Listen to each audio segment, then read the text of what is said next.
By noon the spray paint had been scrubbed off, but the message lingered like smoke in the walls. Miles hadn't filed a police report. He hadn't called the press. He hadn't done any of the things people expected him to do, because the truth was, he wasn't sure what would matter anymore. Not in a town that praised his courtroom wins in public, then left threats on his door in private. Still, when Danielle from the Eastfield Legal Journal called and asked if she could do a short piece from a human perspective, Miles agreed. But only under one condition. No framing me as a symbol, he said. I'm not here to be your martyr of the month. She promised. She lied, of course. By morning, the headline read, "Black attorney harassed in park while just walking his dog, when will it end?" The article blew up. First locally. Then regionally. Then nationally. Dozens of outlets picked it up, including a progressive legal podcast, a morning news segment, and eventually a clip on the front page of Reddit with the title, "He was walking his dog. They called the cops anyway."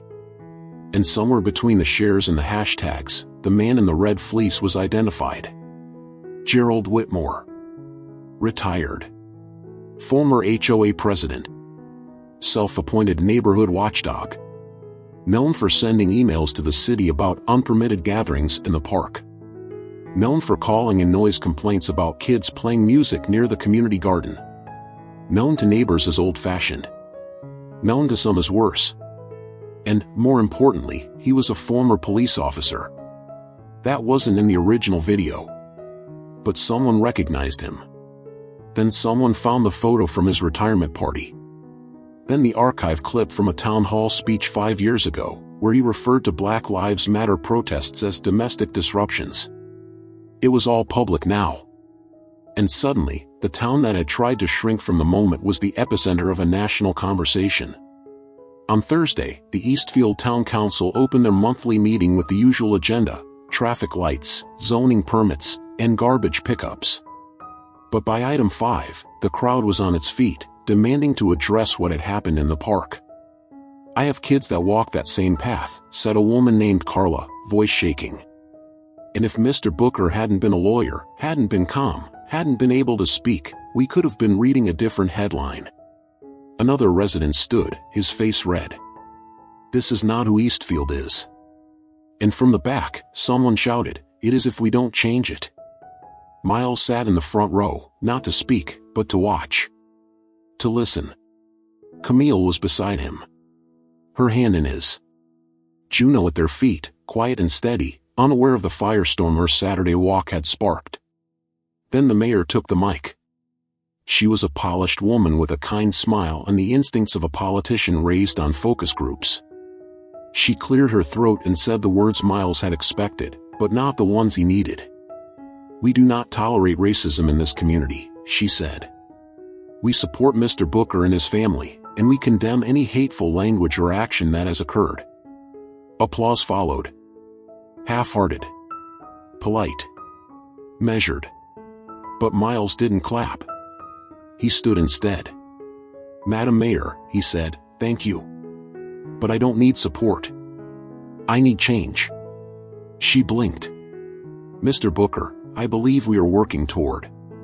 "No," he said, his voice rising, not loud, but firm. "You're managing a story. I'm asking you to confront a reality. A reality where I'm seen as a threat until proven otherwise. A reality where a man can call the police not because I did something wrong, but because I made him uncomfortable just by existing." Silence. "This isn't about one man," Miles continued. "This is about the fact that nobody stopped him. That people watched and said nothing. That I had to prove my identity just to walk in peace." He turned to the crowd. "And if you're okay with that, then this is who Eastfield is." And then he sat. No applause this time. Just stillness. The kind that sinks deep. The next day, Gerald Whitmore's name was everywhere. His phone number leaked. His old police record analyzed. Civil complaints from his time on the force surfaced, use of force incidents swept under the rug. One involved a young man who ended up in the hospital after a routine stop. No charges. No follow-up. Until now. The state attorney general announced a formal inquiry into Whitmore's police conduct history. A watchdog group filed an ethics complaint with the Eastfield PD. Protesters gathered outside his home. His HOA board publicly denounced him. His neighbors took down the flag he had hung on the corner pole. And still, no apology. No statement. Just silence. The kind that confirms everything louder than words ever could. On Sunday morning, as Miles was cleaning out his inbox, he saw a new email flagged by his assistant. Subject line: Invitation, live panel on race and policing, MSNBC Prime. The message read, Mr. Booker, we are hosting a live national broadcast this Friday, featuring voices that can speak to racial profiling in real-world contexts. Your story has sparked a national debate, and your presence would carry enormous weight. Please confirm if you're available. Senior Producer, MSNBC. Miles stared at the screen. He didn't want to be the face of a movement. But maybe, just maybe, it was time to stop being quiet about what everyone else kept denying. He picked up the phone. Miles had stood behind podiums before. Courtroom arguments. Council meetings. Education panels. But nothing quite prepared him for the silence that descended when the red light blinked on inside the MSNBC studio. It was a sleek set, cool blue lights, glass desk, 3 cameras. The host, Vanessa Quinn, known for holding elected officials' feet to the fire, sat opposite him with poised intensity. We're live in 5, a producer called. Miles took a breath and adjusted the lapel of his blazer. He wasn't here to go viral. He was here because this time, the conversation couldn't fade away after 2 days of hashtags and outrage. This time, people had seen it. All of it. And now, they were waiting to see what came next. Tonight, Vanessa began, staring into the camera. We are joined by civil rights attorney Miles Booker. You may recognize him from a now viral video of a disturbing encounter in Eastfield, South Carolina, where police were called on him for walking his dog. But that's only the beginning of this story. She turned to him. Mr. Booker. Welcome. Miles nodded. Thank you for having me. Let's start simple, she said. What were you thinking when you realized someone had called the police on you for walking your dog? Miles paused. Then, I wasn't surprised. The audience was silent. That's the problem, he continued. I was frustrated. Embarrassed. Angry. But not surprised. Because this isn't rare. It's just rarely caught on camera. Vanessa nodded slowly. The man who made that call, Gerald Whitmore, has now been identified as a former police officer. Several of his past cases are under review. Did you know who he was when it happened? I didn't, Miles said. But the way he spoke, the certainty, the entitlement, it felt familiar. Vanessa leaned in. What do you say to people who call this an isolated incident? Who say it's just one man's fear? Miles exhaled slowly. I say look at the results. Not just the video. Look at who believed him without question. Look at who stayed silent. Look at the graffiti on my office door. That's not isolation. That's a network. A reflex. The segment was clipped and shared before the credits even rolled. Millions viewed it within 48 hours. The comments ranged from enraged to empowered. He speaks with the calm of a man who's been carrying this his whole life. Why are we still asking if racism is real? It's filmed. It's documented. It's lived. Miles Booker for Congress. Even Trevor Noah retweeted it with the caption. This is why walking while black can still be dangerous. But also, this is how you stand your ground without raising your voice. But not all reactions were supportive. Miles' office received more hate mail than ever before. He stopped letting Juno out of his sight during walks. Camille triple-locked the doors at night. You okay? She asked one night. Miles looked up from his laptop. Not really. Camille sat beside him. You don't have to fix the country. No, he said. but maybe I can push one corner of it to stop lying to itself. A week later, an investigative reporter named Leah Grant knocked on Miles' office door with a thick binder under her arm. "I found something," she said. "You might want to sit down." Inside the binder were pages of misconduct complaints filed during Whitmore's tenure as a police officer. Most were dismissed. Others were buried. One stood out, a 17-year-old named Anthony Lewis, arrested for resisting after questioning a ticket he didn't understand. No prior record. Anthony had required stitches after the arrest. The date, August 3, 2006. The location, Eastfield High School parking lot. "I went digging because something wasn't sitting right," Leah said. "And then I realized, this boy? This isn't just a forgotten incident. It's a pattern. It's the first chapter of what Whitmore always was." Miles stared at the report. "Did you find Anthony?" Leah nodded. "He's in Charlotte now. Teaches 9th grade math." "I want to meet him," Miles said. The coffee shop was quiet when Anthony walked in. Early 30s, jeans and a pullover, carrying the air of someone who'd done a lot of healing, but never quite enough. "You're the guy from TV," he said, offering a small smile. "And you're the kid he thought he could silence," Miles replied. They sat. Anthony pulled a folded paper from his wallet. It was the incident report. Old and creased. "I've kept this all these years. Not for revenge. Just so I'd never let anyone gaslight me into thinking it didn't happen." Miles nodded slowly. "What if we brought it back? Publicly? Made it part of the formal case? You think they'll care?" Anthony asked. "I think they already do," Miles said. "They just need someone to give them permission to admit it." 3 days later, the Eastfield Civil Oversight Board opened a formal misconduct review hearing into Gerald Whitmore's past actions, both as an officer and as a civilian. Miles, standing at the front of the room, placed a stack of documents on the desk. Evidence. Testimonies. Video. Patterns.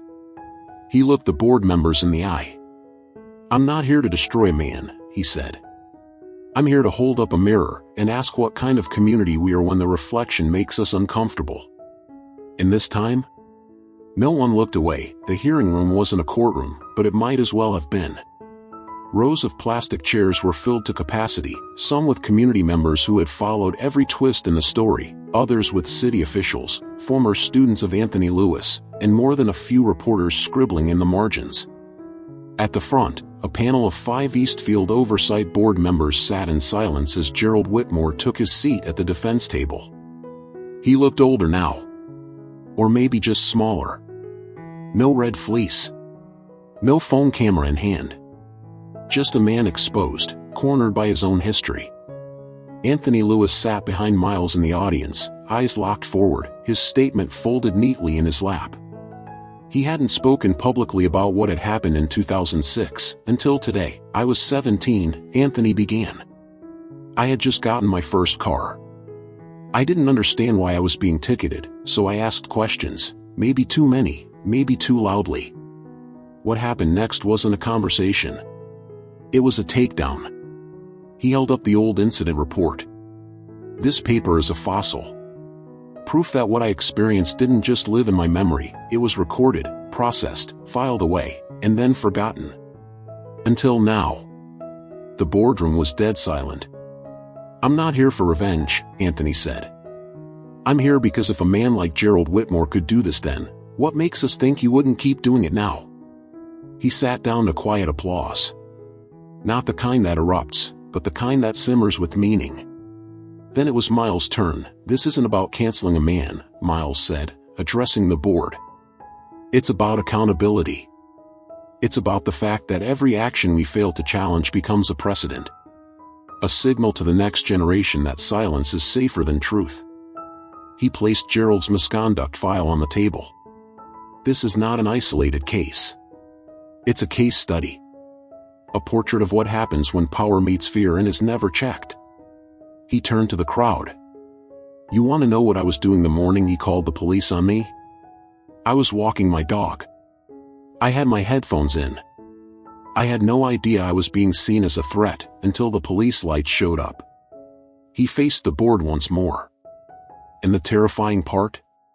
If I hadn't been who I am, if I hadn't spoken calmly, pulled up my email, showed a utility bill, what would have happened then? No one answered. Because everyone knew. After 30 minutes of deliberation, the board returned. Gerald Whitmore's conduct was formally ruled as part of a pattern of discriminatory behavior, both as a civilian and former law enforcement officer. He would lose all honorary city affiliations, be removed from his HOA board permanently, and face civil review by the state attorney general. It wasn't jail time. It wasn't a dramatic arrest. But it was public. And it was official. And for a town like Eastfield, that was more than anyone thought they'd ever see. The next week, Eastfield launched a new community oversight committee. Not just for police behavior, but for civilian complaints tied to racial bias. Camille joined the planning board. Anthony was invited to speak at schools. And the trail where it all began? It now had a bench, newly installed, with a plaque that read, "To those who were told they don't belong, you always did." Miles stood there with Juno one morning, staring at it. She sniffed the grass, unbothered. Unaware that her leash had once been mistaken for a weapon. A jogger passed, nodded. "Thank you for everything." Miles nodded back. Still work to do. Later that month, Miles got the call he never expected. The mayor's office. "Mr. Booker, we're looking to fill a seat on the city council. We think your voice belongs at the table." He didn't answer right away. He thought of the graffiti. The silence. The years of subtle resistance. The exhaustion. The fear. But he also thought of Anthony. Of Tasha. Of Camille and Juno and the girl who now walked her dog in peace. He looked out the window, phone pressed to his ear. And finally, he said, "I'm not coming to sit quietly." The voice on the line paused. "Understood." "Then yes," Miles said. "I'm in." He never wanted to be the face of a movement. He just wanted to walk his dog. But sometimes, the walk becomes the path. And sometimes, just walking is how you change everything.